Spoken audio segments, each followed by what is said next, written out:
so much prepared for you. We are going to dive more into the side of your mental health, your physical health, the side of depression, you know, things that are giving you a hard time. But before I go right into that, before I start talking about the topic of the day, I would want, we are having two beautiful ladies that we're going to have a discussion from. We're going to have we're having peer educators today in the house, and they are going to talk about your mental health, your physical health. But before I give that whole introduction of the topic, I would love them to introduce themselves. I would love them to talk to you, make you feel home, welcome you, and also set you and get you prepared to listen to what they have to say to you, because this is the segment, this is where they have their expertise from, right? This is where they have this is what they do best, you know. People from richer hand, sit down and watch what they have to say to you. Good morning. Good morning. How are you? I'm fine, thank you. Welcome to our studio. Thank you for having us. We are very, very happy. We are very, very glad that we are having peer educators from richer hand to come and educate us. You know, over time, we've seen them on your social media, on your TikTok, and we've heard about you being in different places. But today we want to have a feel of that in studio with us. And I think you're going to give them a brief introduction, and we can later on introduce what the whole topic is about. Right. Yeah. Good morning, everyone. My name is Chantal. I'm a peer educator at Richer Hand, but I'm also the youth engagement lead at Richer Hand, Uganda. We are happy to be here to just tell you guys about our views on things like mental health and physical health. And maybe just a brief background, Richer Hand Africa is a youth-powered organization, a youth-centered organization that focuses on just passing information along to young people that can help them make better decisions in life. Yeah. Okay. That is from one beautiful lady on my left, Nasha. That is a brief introduction of what Richer Hand is and what it does. Yeah. And I think with that, you already know what to expect in this segment. And I'm going to push over to the lady on my right to give an introduction, and we can go on. Good morning, everyone. My name is Gloria, and like Chantal, I'm a peer educator at Richer Hand Africa. As she said, we are from the Peer Educators Academy. Academy is basically a learning process where they engage youth with different topics, different health issues, and so that we get more information. Yes. Okay, and with that, before we go ahead, before we go very far, I would love to thank Richer Hand for sending in their peer educators to come and be with us this morning, to come and discuss, because I can have the discussion with the boys, but we do not have the experience. We've not done this publicly like Richer Hand has. And with that, I want to thank Richer Hand. I want to thank them for sending in peer educators to come and do this with us. And now diving right into the discussion of the day, we want to look at the reproductive health. When we talk about reproductive health, people think more about I should say giving birth. People feel like reproductive health is only about the menstrual side, giving birth, what happens if you don't do this, that sort of the personal hygiene health. But I feel reproductive health, we are here at Youth Hub today to say that reproductive health is not only about that, it is very wide, and we're here to discuss the other side of it. When you talk about reproductive health, we are talking about your mental health, your physical health, you know. Over time, you people go through depression, you go through very many things, you're going through violence at home, domestic violence, you're going through a lot. But when you are here, you do not think of how to get better. Today we want to look at how can you get better. If you're going through something like this, if you're going through depression, if you're addicted to drugs and you're having drug abuse and it is a problem, how do you get better from it? What are the side effects of this? How is it affecting you health-wise, mentally, physically?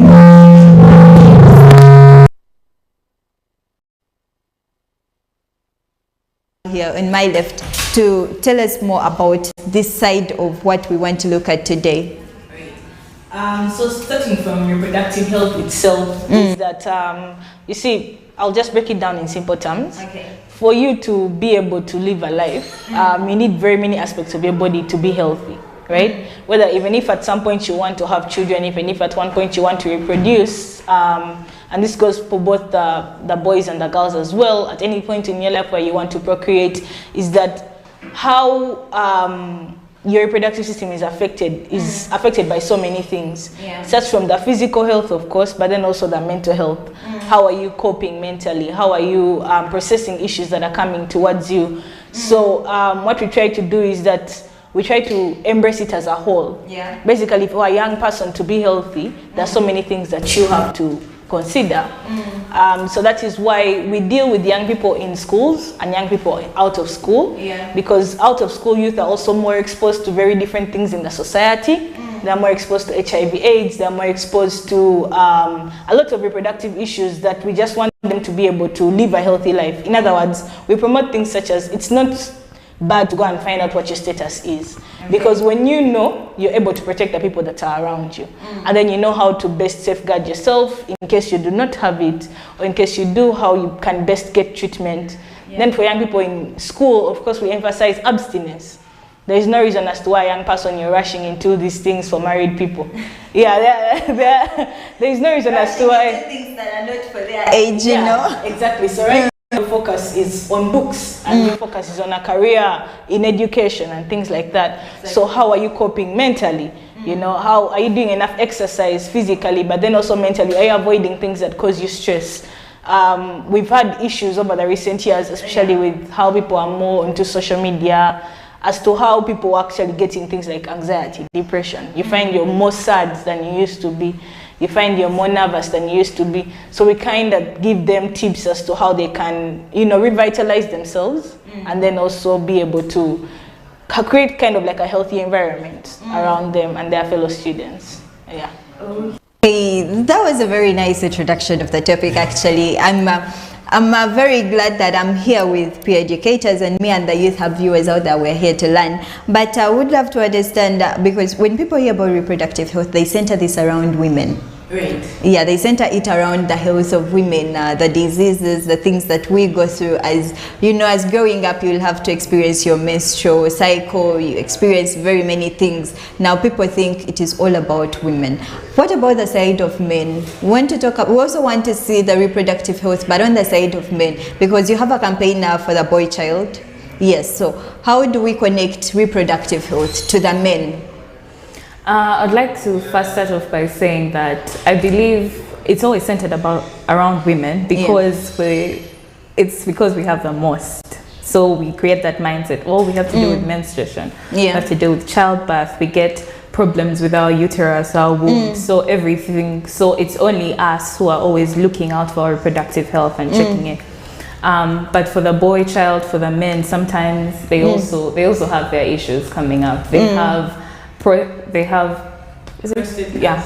cancer. They have prostate cancer, and there could also be something with their reproductive organs. Then also some infections or diseases that could come to them, and because of that mindset, we do not really go ahead and check. They don't go to the hospital. They don't go checking out to see if they can have checkups done, which is actually very good, because if like Chantal said, that when we get into the process of going for checkups from time to time, we shall always get to know what's wrong with us. Yes. So that actually brings me to the next question now. Now people really discussing the male reproductive health and connecting it to the mental health as we want to connect this today. How does the reproductive health of one affect their mental health?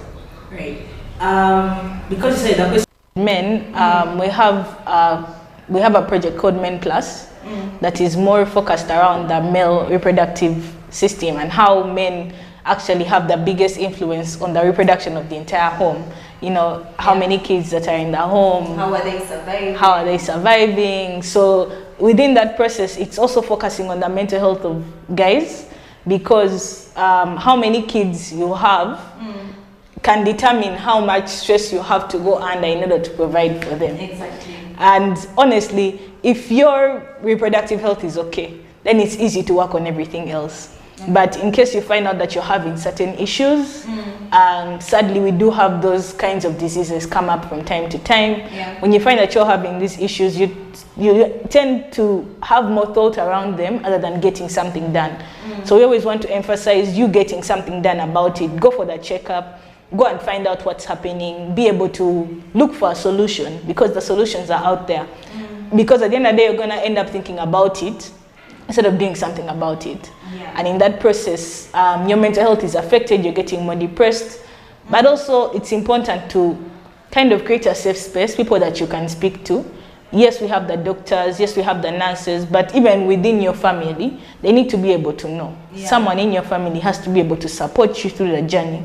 I like the fact that girls normally, in case you've watched one of our series called Chadala, I watched it before I joined Reach a Hand, but one of the girls needed to go for a checkup, but she went with a friend. And actually the girl was having very many different thoughts, but because she had a friend, it was easy for them to process them together. More calming and more comforting. Yeah, so she actually helped her overcome different decisions that she would have made along the way. Because you get someone to confide in. It's, guys, no man is an island. So you need people that can support you, people that understand. Because that's when you can be able to get a solution for whatever you're facing. Okay, now over time, I understand over time there is something that we call body changes between both the female and the male. And these body changes, if they come at a prior age, like let me say you've gotten them at a very early age, a girl getting very big, breasts at around 10 years, getting her menstruation at 9 or 10, it becomes very affecting because she's having this experience alone in her class maybe, and she's having no one to discuss it with. How does the body changes that we go through, that the men go through, affect their mental and their physical health? How does it cause them to have the negative reactions in public?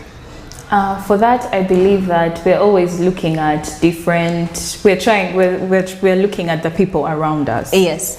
So as a girl, when you are, like you've said, a girl 10 years old, she is bigger than everyone in class. She's growing faster than everyone in class.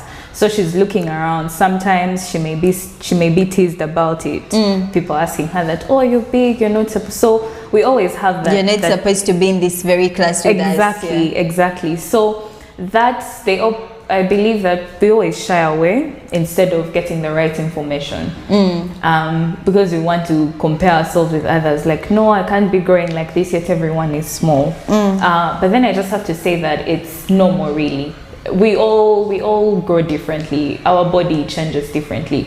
So to the young girls out there, if you're growing faster than everyone else, it's a normal process. You are different from others and you're different for a reason. If you are uncomfortable about it, you can talk. Like Chantal said, have a safe space. Have someone to talk to. Family, a friend. Family, if you're in school, you can talk to the counselor, you can go to the school nurse. We have senior women, we have senior. The same also goes for men, for men and boys. That if I remember when we were learning science when we were young, they used to talk about different hormones. Then there were times when boys would then they have like a small voice, or their voice hasn't yet. They have to grow and get a big voice. Their voice hasn't yet become deep, and then they could be shy, they could be bullied about it. But those changes happen; they are normal. And now I understand it because, as we've grown up, we've gone through all those changes. You'll grow at your own time, at your own pace. The growth will happen. You don't need to rush into it. You don't need to start using different things to grow, because we all grow at our own pace. I think for the boys that happens when they do not have beards, and then they are compelled and attracted to use the laboratory chemicals to get something. So when they don't have beards, they will grow eventually. You're defending them, you're comforting them, but it reaches at an age where this gets very worse, and they are very worried. They are bullied in the community for not having beards. I know. Then I feel like when it reaches that point where it is beyond the time when you're supposed to be grown, we should always try and seek help. It's very important to get information. Like how we're talking earlier about the boy child, how they should also go for those checkups to check their wellness, their mental wellness, their physical wellness. I remember recently I was on my phone, I was going through TikTok or Instagram, and I saw Marie Stopes has a campaign for the men, for the males. They are a wellness camp, a wellness checkup. They had one for women during the Women's Month. Now they're having one for men. You can go and check your pressure, your blood sugar. Like, at least physical checkup. You can go and check it. An entire general checkup. Yes. And I liked that because Marie Stopes is more or less a women's hospital. Yeah. But the fact that they are going extending deeper, it into the men's they're going deeper to go and try and check and see if also the boy child can also get access to these services. They can also check because I feel like it's mindset that keeps us thinking that no, this is only for women, this is only for these, and at the end of the day, sometimes that mindset makes us lose.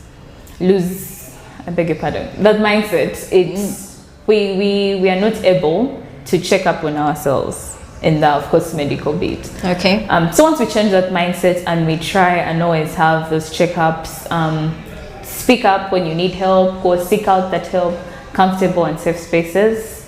Yeah, it will. And actually, you talked about prostate cancer in the men, and this is something that we ignore a lot. This is something they don't really pay much attention to. Like, a man, how am I waking up one morning to go do a checkup for prostate cancer? What if they give me the results and they are positive? But literally, you might be talking about it here and people do not understand how heavy it is for one to move in the community and then find out maybe at their 30s or after they've started the family that they have prostate cancer.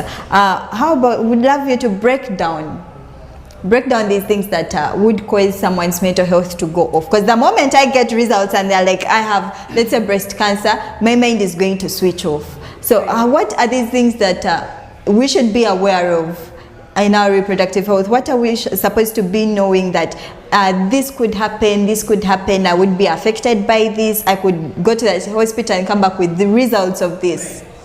Well, for starters, the information is out there. Yeah. There are different platforms that we can go to actually know the different levels of risk that different diseases have, based off whether you're a man or a woman.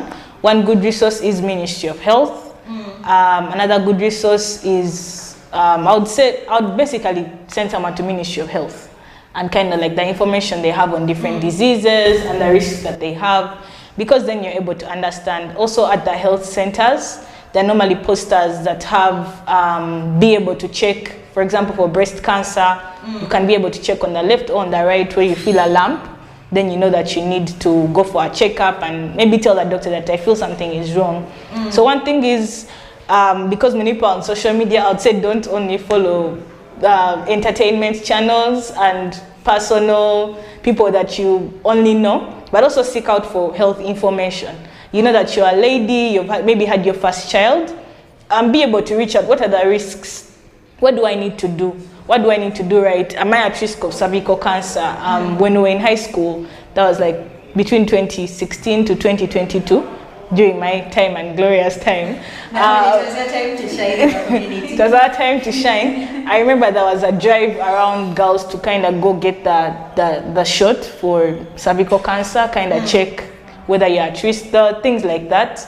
But I think it was not cervical cancer, it was hepatitis. Yeah, but there was also, when cervical cancer came in, there was also a drive for it, a very, very long drive. Because I believe these are campaigns that happen in school, the cervical cancer, teaching you about that, hepatitis. So I think it came from ministry, and then they kind of got all the sick bays and kind of pushed the agenda around, to the girls. And the good thing is we actually got a lot of information. I mean, it's sad, it's the good kind of fear that do I need to go for screening? So you're kind of more aware that when you approach reproductive years, there are things that you need to seek out for. As a man, you know you're the head of the family. When something, it's that you should be the one leading the health information in your family. Don't just leave it to the women, the mothers, to take the kids. You also be a part, because you're also a human being. So it's important to know that, hey, you've had a certain number of kids, you feel something is not right. You go and check it out, because you're providing for the family. They're relying on you. Don't be afraid to actually go and check. When you're hearing results, we hear these results. How do I go and come back with? How am I going to face my people home? In case I'm the man and I've gone to the hospital and I'm coming back with results of maybe prostate cancer, let's say, how am I going to sit down and, because your mind is going to switch off, your moods are going to change, you're going to become very pissed, and you're getting home and they're like, Daddy school fees. I already have issues in my head. What do you mean? Well, no man is an island, like I said. We need the support systems. Exactly. And also you can't ignore the issue. You know, if you do get results, there are people, there are counselors, whenever you get your HIV results or your cancer screening results, there are always counselors to help you and guide you. So when they tell you don't just run out of the hospital, don't just run out of the clinic, maybe stay and be able to process it from there. And you see, because also, it's not a comforting word, but it's just to say you're not the first. Yeah?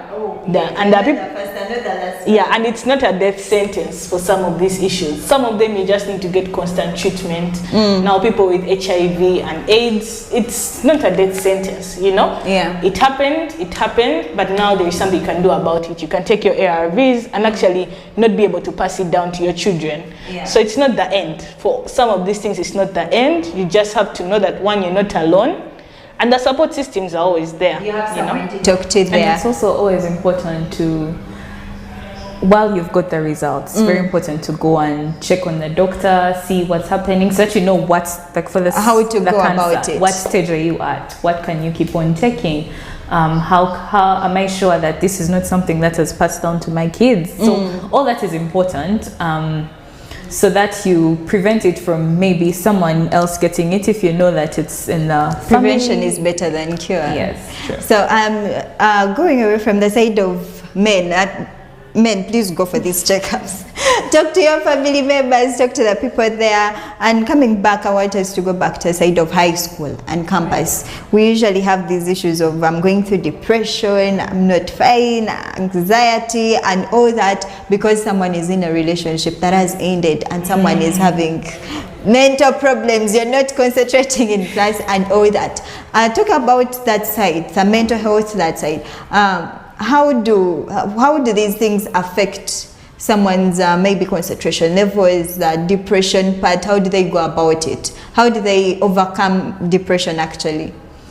In what I've seen, how it affects someone is when you have an issue, if you're suffering, if there's something that's disturbing you mentally, it will consume you. Exactly. It will take up a lot of your thinking, you'll get distracted. It will always be something that you keep on going back to in your mind. And how to go around it, we have to seek help. And it's not by force. You have to go to the counselors, you have to go to who. Find a safe space. It could be your parents, it could be your sister, it could be your brother, it could be your friend. If you want, you can also get the professional help. I've realized that once something is really eating you up, it's best that you let it out. Do not let it take over you fully, because I feel like that's one mistake that sometimes we always make. When we are bothered by something, we think about it. We think about all the possible ways, and sometimes maybe what you really need is to speak it out, let it out of you, and then maybe you can start processing it eventually. You know, young people do suffer silently. Let's call it a silent depression. Talk more about silent depression. Among, not only for the girls, but broaden it to the men as well, the silent depression, because they have battles they don't talk about. Right. This is for high school, right? Both. You can, let's break it. Let's first start with high school. Right. So last time we do school outreaches as Reach a Hand, and we go to the schools and we interact with the students, get to know what issues they are facing, but also share a bit of information. So last time we had a campaign called Toba Bully, and in that we kind of got to actually see that people are going through a lot. You know, kids are going through a lot. Things they don't talk about with Things their teachers, with their parents. Exactly. They don't talk about it with their parents, they don't talk about it with their teachers, but they write a small note, and even you're like, Manai, where we have reached. To say. I think what surprised me from the Toba Bully campaign was that as we keep on growing, as different generations keep on coming, their problems are way different from what used to bother us. And I realized that we have to adjust. We also have to try and put ourselves in their shoes and try and see it from their perspective. Yeah. You know, back then it used to be easy because you would be like, I have a friend in the sick, but the nurse is my friend, or the teacher is my friend. But lately, the nurse knows you're coupling and they're chasing you up and down, they're threatening to report you. It becomes a bit hard for them to have access to someone to talk to. And their problems are big. Someone is coming to school and they're jazzing you and you're like, how do I help this friend? It's too crazy because now Gloria and the three of us are Gen Zs. Just like we could think we're the guys that are on, but now we have the alphas coming up. And you know, like the rapid change in the generation is now faster. People have more access to information. They're growing more wilder. They're growing wilder. Right now, you can't tell a 10-year-old kid what to do without explaining to them why. So the kids in school right now are having so many issues whereby, of course, they are not all depressed, they're not all sad, but they're having different things that kind of block them along the way. And how we can help, I would say we as peer educators do contribute a part where we speak to the children, speak to the patrons, and be able to kind of share some tips as to how we can overcome certain things. Like if you're sad and you're feeling closed in, try to do more co-curricular activities. You know, it's a school setting. You can't do much, but there's something you can do. But one thing I would want to emphasize, and something that we realized as peer educators, is that it starts from the home. That you as a parent, you have to be able to, let's not get too busy. Yeah, we get too busy, we come home, we just be on the phones and we don't speak to the children. Get time and speak to your children, your sons and your daughters, because we can do something, we can't speak to them, but that's only once in a while. There are things that a parent can't do. There are things, yes, there are things that there is a deeper emotional connection between the child and the parent. So get to understand what your kid is going through. They'll be open to tell you if you make the time, but when they feel like you're always busy, then they kind of want to divert to someone who will listen or someone else. So I believe it starts from there. Let's be available for their kids. Let's be available to hear from their issues. Why is a kid depressed? Because the way the parents spoke to them at home, or because they were not able to let go of certain things. Or they've seen their parents having misunderstandings. Yeah, sadly, and it's happening more frequently. Exactly what you've said. We had a lot of cases where someone is like, home is just not okay. Now, let me cut it short there. Talking about you've had access to these kids back in high school. You've talked to them, you've listened to their problems. Not snitching them out or exposing what these kids are going through, but we want to know what are those those issues that you always hear from these kids at school and these parents don't know, because a parent leaves work at 8, comes back home, she has work to do on the laptop, she has brought work home, she has to cook food, she has to do very many things, and she's not giving time to this kid. But this kid literally has very many things to talk about. For example, when I was still living in Fort, I had a friend, she was raped by her uncle, but she didn't have time to talk to the parents. The parents were always busy, and by the time she talks to the parents, they are defending and they're like, no, that is your uncle, they can't do that to you. So what are these problems that these parents don't know about, that these parents are not getting a chance to listen to because they are paying more attention to their work life, to their social life than their children? I'll pass this on to Gloria. Okay, I want to start off by adding on to what Chantal said. It starts from home.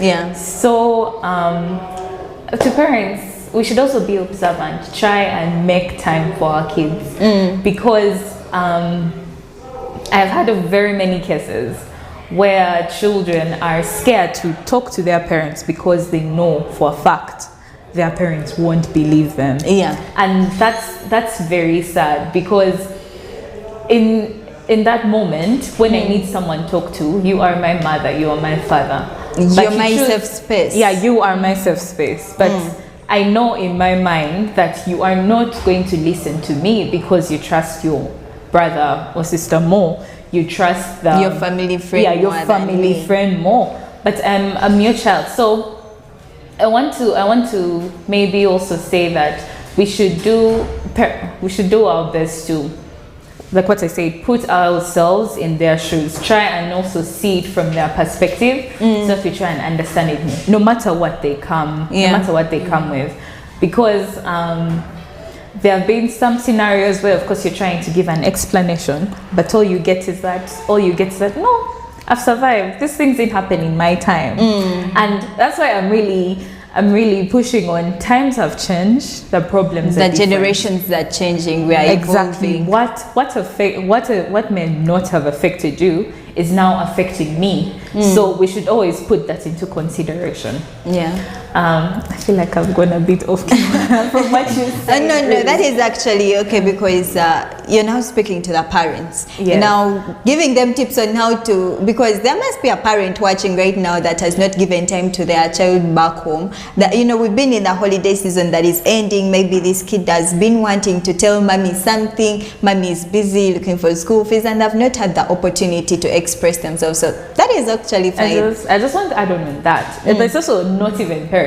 We have siblings. I now meet my family. We're 5 kids. I have 4 siblings, and I do not appreciate how I think there was a point in time when I was distant with my siblings. But then I would remember these are the people who I grew up with. My sisters, my brother, we grew up together. And we should also take time to confide in them. Like, I've realized from some of the conversations that I'd be having with my friends who are in my age group, who are my friends. When we talk amongst each other, we can relate to certain things, and it's from that where we sometimes get to know what's affecting each other, and then we provide that safe space, we provide that sort of therapy to them. Yes, exactly, because they're already comfortable, they know you, they trust you, so they can maybe listen to you or take your word for it, or try and think about it, like try and maybe understand some of the things that are happening. Plus also maybe that time hanging out, if it's for the sake of when you're depressed, when you're feeling like really low, and you're hanging out with your friends, you're hanging out with your siblings, you're talking, you're going through different memories, you're laughing about it, you're having a small chat. That's therapeutic in one way or another. Like, it really helps them. So back again to what I've said, that no matter what's affecting you, the first thing to do is find a safe space to talk about it. You are not rewarded for keeping anything in. So long as you have that safe space, that safe person to go to, someone you can trust, someone who you can relate, who understands and who even knows you, it's important to go talk to them, let it out. Okay. And what else want to add? The examples of the problems that parents should know, maybe a hint on what they should expect to know, that my kid must be going through something like this that I'm not paying attention to. School is doing this and this to them. One of those examples that you've listened to from these kids back in high school, in the schools that you've visited, the people you've interacted with during these campaigns? Wow. It's okay. Okay, so I'll just jump in a bit. Thanks, Gloria. So one is that social media influence is huge. Social media. If you can avoid giving your children phones or find a way of restricting what they watch, please kindly do. There is a parental lock. There is parental guidance and there's parental lock, but then what they're exposed to, like these algorithms don't care. You don't care whether your kid is 12 years old, they'll feed him whatever information. For example, the TikTok cartoons that are coming up, the fruit cartoons that are coming up on TikTok, the animations. Right? And you're like, they're not caring. They also mention, the platforms also mention, because I was doing it for my little sister, the platform mentioned that we are not 100% certain that we shall maintain out some content. Yeah. So just know that. So they also tell your kid is exposed to danger. That even us, we are not certain. So it can happen at any time. So the exposure they have is too much. And now with these short-minute content videos, is that they can consume 100 topics in 2 hours. And they get to know about a whole range of things. My sister, she's I think around 8 years old. She came and she's singing Michael Jackson songs, lyric to lyric.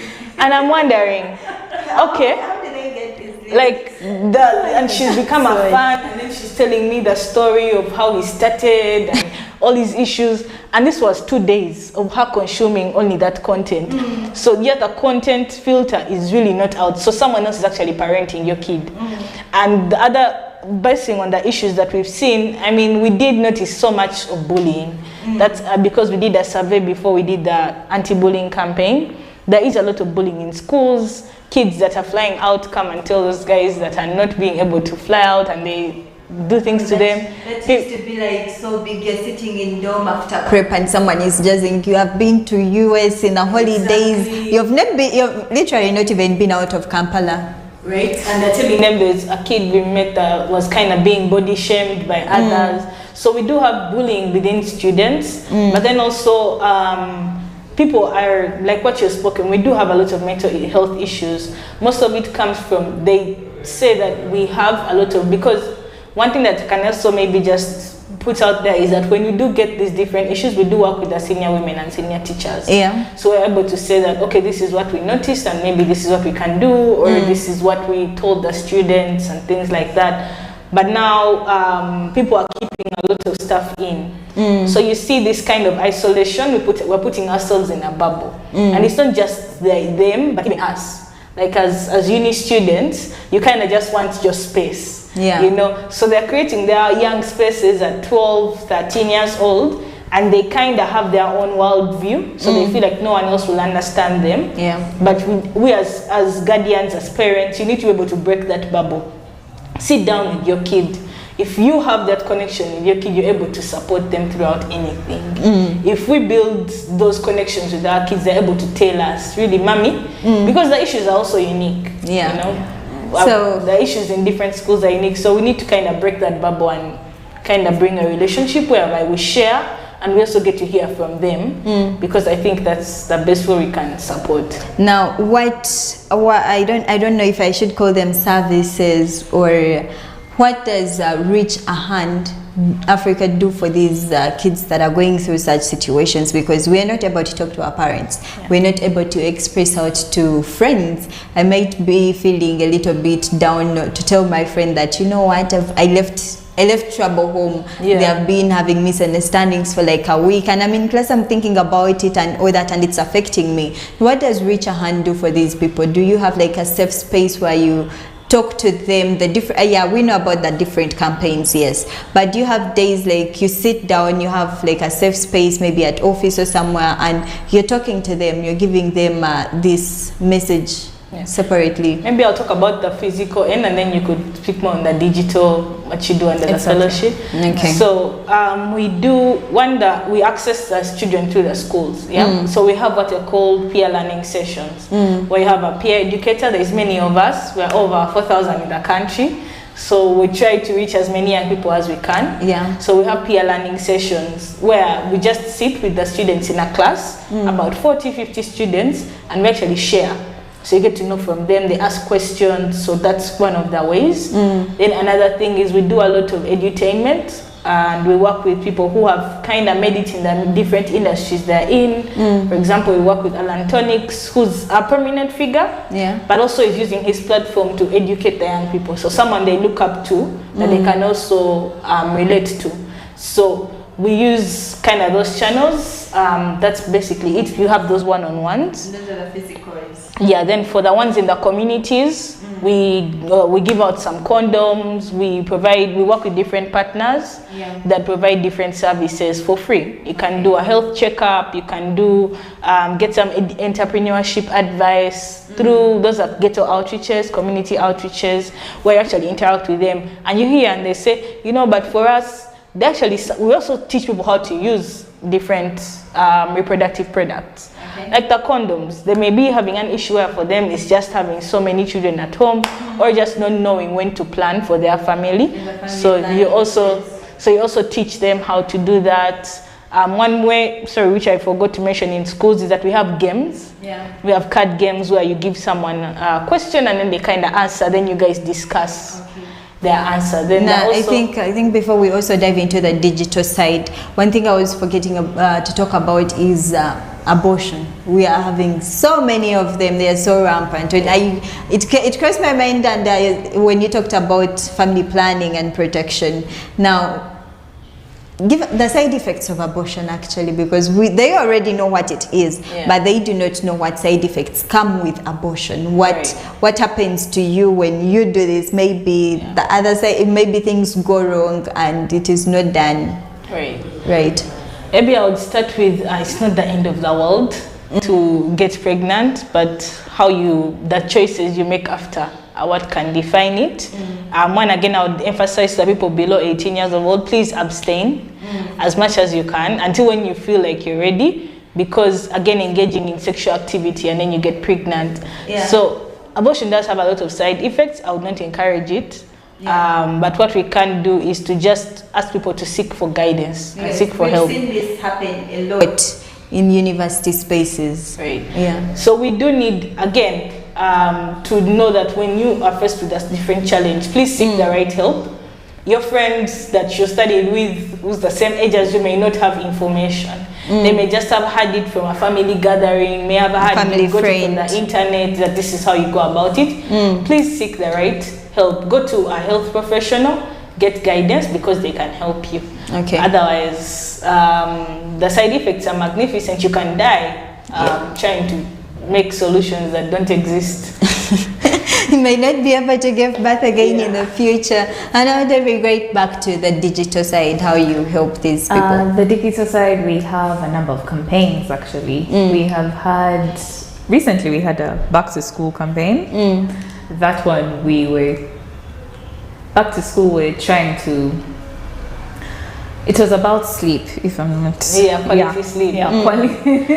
Quality sleep. This should have even moved to campus, because tell me why we are sleeping the next day, every day. I'm not even I'm in a Monday. I'm not sleeping on Monday. I'm sleeping on Tuesday, and I have to wake up early and go to class.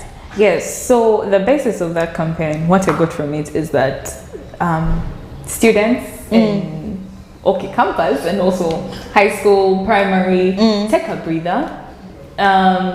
Do not go too much in books.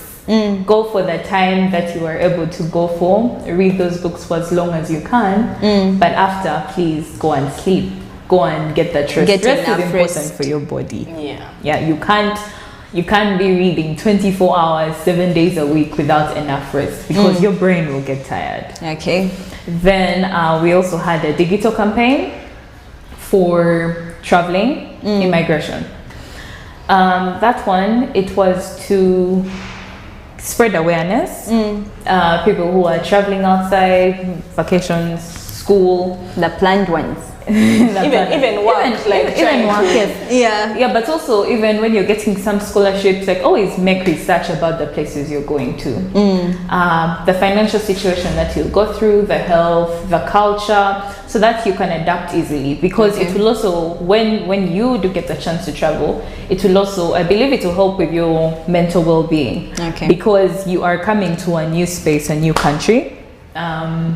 You have a lot to cope up with getting new friends, with managing books, with managing the curriculum. So it's all different. So it's always good to look out, make the research, read, do as much as you can to see if you are going to be able to fit into that space, if you're going to be able to manage it.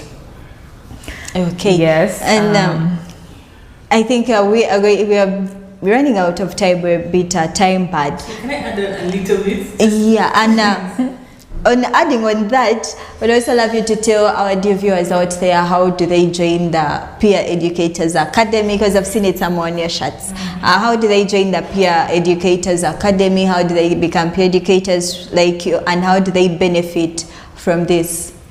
I think that also comes with the last words to the viewers, as we also... It's so sad that we have to leave, but part of what Gloria does is that she does a lot of podcasts. We do a lot of podcasts with other different peer educators, interviews, and all these YouTube shows and things like that. So kind of to also, like what you're doing with the TV and trying to use media, so that's also part of the digital campaigns. Then to the young people, I know you're going back to school, good luck. But also, please don't keep problems to yourself, The world doesn't end with high school. The world doesn't end with the problem that you're facing. But give yourself some grace, Leave it out. Speak to someone who supports you. Don't, we have this thing of fake friends. Please, they're fake friends, but get the real ones, Get real friends, people that support you, people that encourage you, so that you're not feeling bad about yourself all the time. So make good friends and make better decisions. So how do we join the Peer Educators Academy? Right, so we have 2 cohorts for the Peer Educators Academy. We have January and then we have June. Sadly, they said the portal for the June Academy has closed, but soon in October, we shall put out a call for the January Academy next year. And those that are done with high school, because it's 18 and above, all those that are in the universities, please always feel free to apply. It's on all our platforms, Instagram, TikTok, our website. You'll be able to apply for the Peer Educators Academy. Yeah. And back to you. So how do we get a chance to come and be part of the podcast? How do we get to interact with these guys with you? Okay, so the podcasts usually happen at our events or at the school outreaches. So we always engage. We have podcasts with students, with high school students, even university students from all over, and they're telling us about their experiences, their thoughts on different topics, on different issues that the youth are facing. So that's how we get them involved. And in part of the digital, I had forgotten to add on, we have the You Can Dance. It is on 20th June. Yeah, it's on 20th June. It is for high school students. So all the high schools out there, if you're interested, please come and join us and express yourself through dance.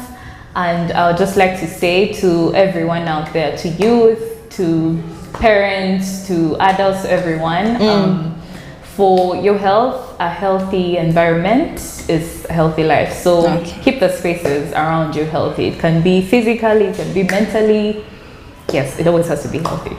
And with that, I hope we are invited and we get a chance to host the 20th June event, the Can You Dance? It's going to be at Scoris International School. Yeah. We're going to have around 15 schools compete and dancing on things like mental health, making better decisions, but through dance and through, just a vibrant environment. So we hope we get that contract maybe of hosting that event. I think that deal is done.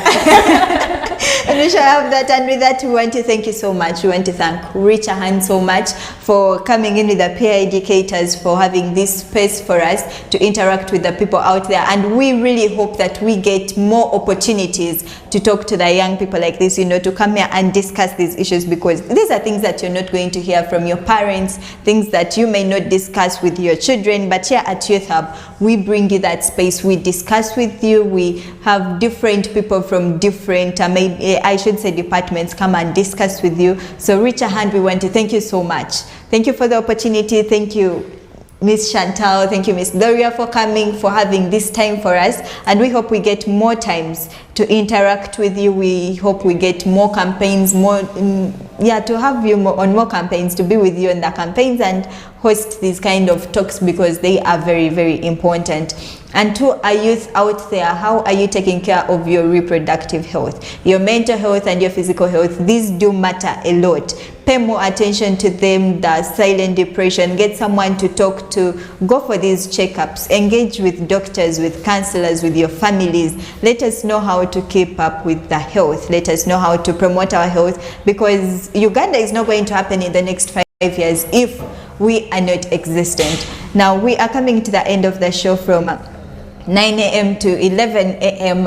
You have been there, you've been sitting, you've watched us from your car, you've watched us from your parents' cars, they're taking you to school, you have been at your workplace, and you've decided to tune into Youth Hub to watch us. We want to thank you so much. Thank you for being there. You're doing something amazing. Or you can check us out on all our socials. And if you missed this conversation, you can always come back to Youth Hub at TikTok and find these conversations. Or you could go down to our page as well on TikTok, TV1 Uganda, and still find these conversations. Now we have very many programs in line for you. We have Spotlight, we have UG Talent, we have Sabbath Special coming up. You do not have to leave the spot. You do not have to touch your remote. We are going to come back with more programs. Thank you so much for watching, and regards from Migos Boss MC and Trendy Apparel, because I do not do this alone. We meet next Saturday, same time, 9 a.m.